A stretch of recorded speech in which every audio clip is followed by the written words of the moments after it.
Hey, what's up YouTube? Today we're going to tackle these VVEL motors.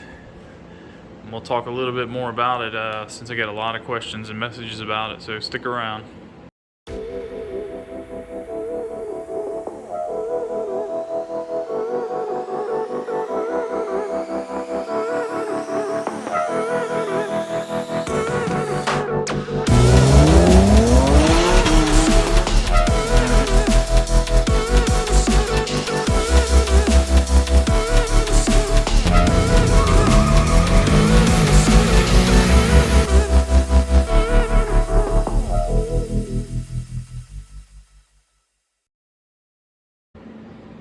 Alright, so number one, have everything as clean as you can get it.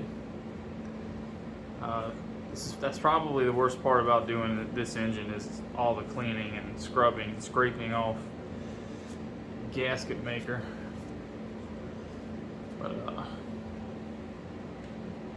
so with these VVEL motors and sensors, you have to make sure you keep bank 1 sensor with bank 1 motor and bank 2 sensor with bank 2 motor. You can't mix up the motors because only one motor goes on each side. So you have this big plate that goes on this side. Get the line up here. So you have this big plate that goes on this side, and then the other side over here you have a smaller plate. As you can see, they only go one way, and this one obviously only has, this VVEL motor only has 4 bolts. This one has 5 bolts. So it's really straightforward. These VVEL motors, they have the factory sensor that goes with them for that VVEL motor for this VVEL camshaft setup. There aren't a lot of, or any people really, that do anything with these intake side camshafts.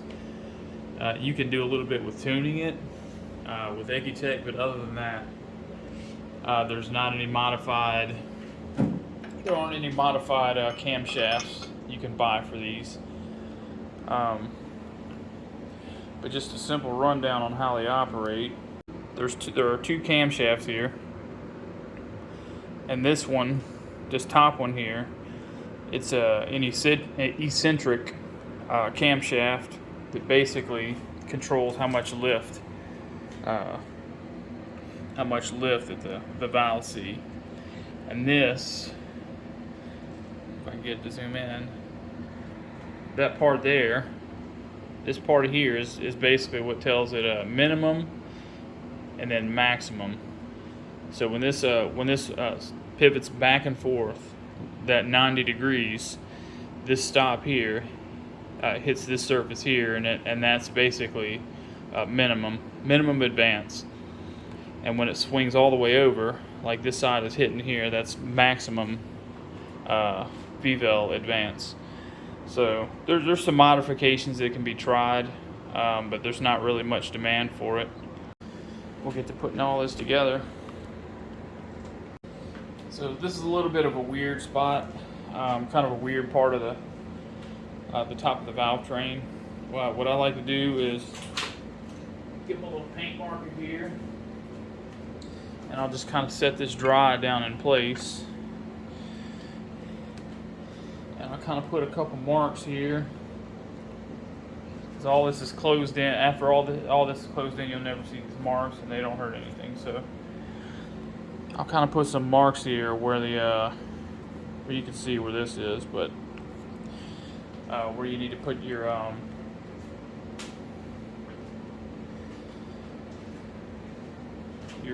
silicone. And of course you could put it on the bottom here, but I'd rather put it on the head itself. So once you put this down and bolt it in place, it kind of oozes out the corners and can get in the way of valve cover gasket. Valve cover gaskets are rubber over. So yeah, probably good idea to clean that up before. There's one bolt here.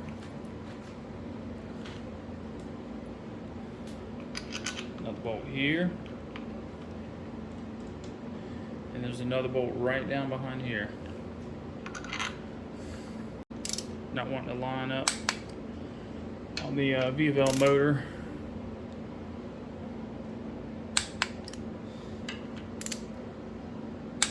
And then you come around here, this area in this corner where your valve cover rubber is going to sit. And just go ahead and clean that off while it's wet, so you don't have to dig down in there with a razor later on. Same thing here.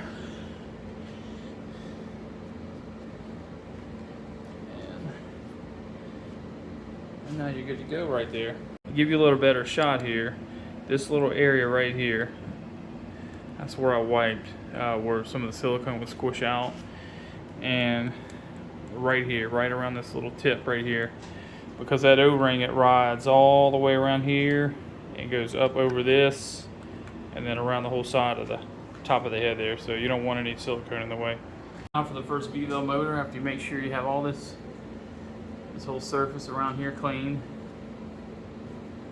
wipe it down really well.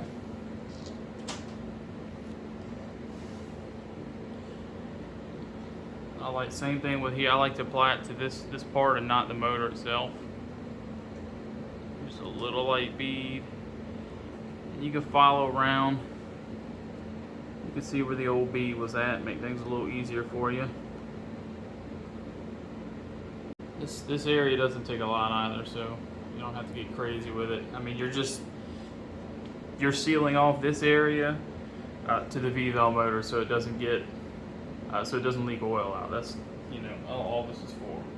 So your dowel pins, left and right dowel pins. You might have to move this piece in there around a little bit. Get it on there. Yeah, correction on that from earlier. This has 6 bolts. It's a bank to VVEL motor. You have 1, 2, 3, 4, 5, 6. So they only go in one place. You can't confuse these bolts. There's 2 different lengths of bolts. 5 of them are long and 1 of them are shorter. Looks like everything's closed up really well. So a little torque wrench on them all.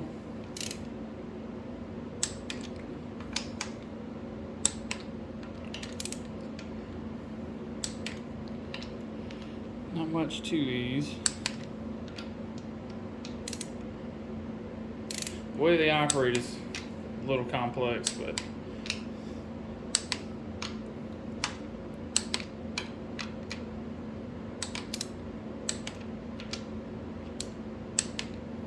alright, now we're at the front portion here. What you can do to line up those bolt holes. Alright, so what you do now, if your bolt holes don't line up, there's a flat spot here close to your cover, like right behind your cover you just put on. You put a small crescent wrench on it, and you kind of feel, rotate the crank a little bit. You can kind of feel when that loosens up enough to yeah, there we go. You turn the crankshaft until it's pretty easy to move that. You see it in there moving now. So yeah, once you have it loosened up where you can grab this, you don't want to have to pull hard on it. Like you want it to be really easy. You'll take your 2 Allen head bolts for these, line the hole up, and this magnet will kind of fight you a little bit, but it's not too terribly bad. It's a little 6mm Allen wrench for this.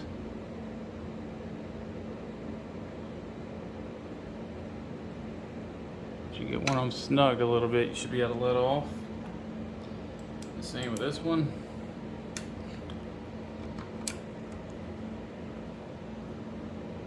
Put that one down in there.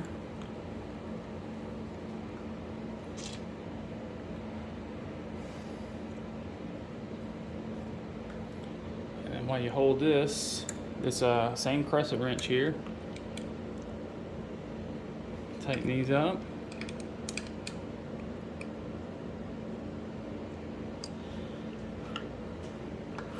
And that's it. There are two little dimples, two little lines, little dashes here. See a little dash, a little line on there? It's one on this side. There are these two dimples here. You want to try to line these little lines up as center as you possibly can with these dimples. When I started doing, I didn't do it to this one, I didn't think about it, but you can take a razor blade on these dimples here, and before you pull these off or loosen them, and you can make a line to line them up exactly.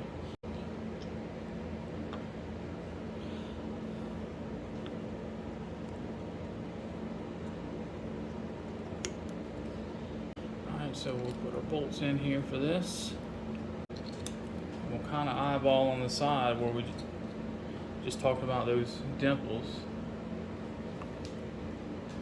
That one's pretty much center. That one's pretty much center. We'll tighten all that up. You don't want to over tighten these. These will crack. I've cracked them before. Yep, we'll do the same thing on this side.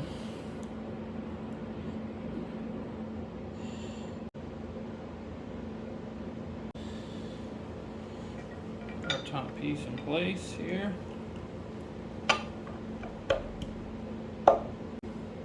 Three bolts.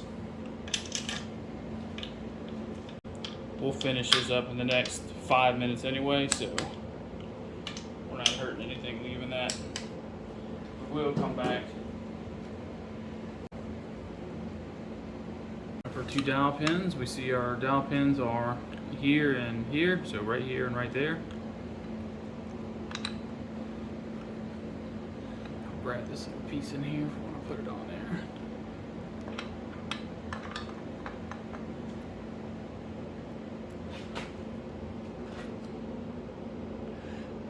There we go.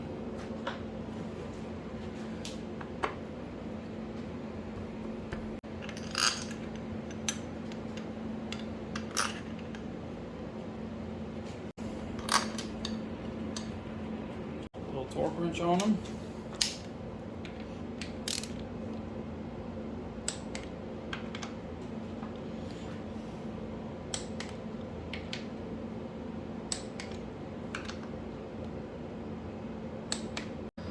Do the same thing with this side.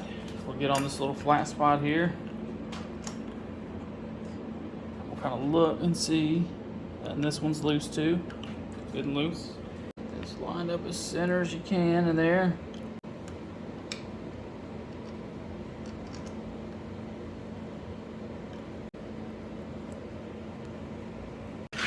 And then we want to hold that wrench again. Tighten them up.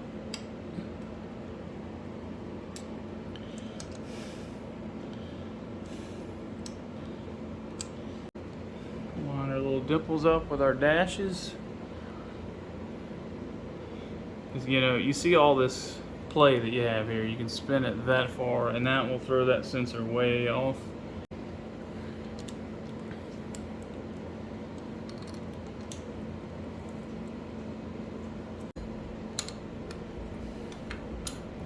Snugged up, and there you have it.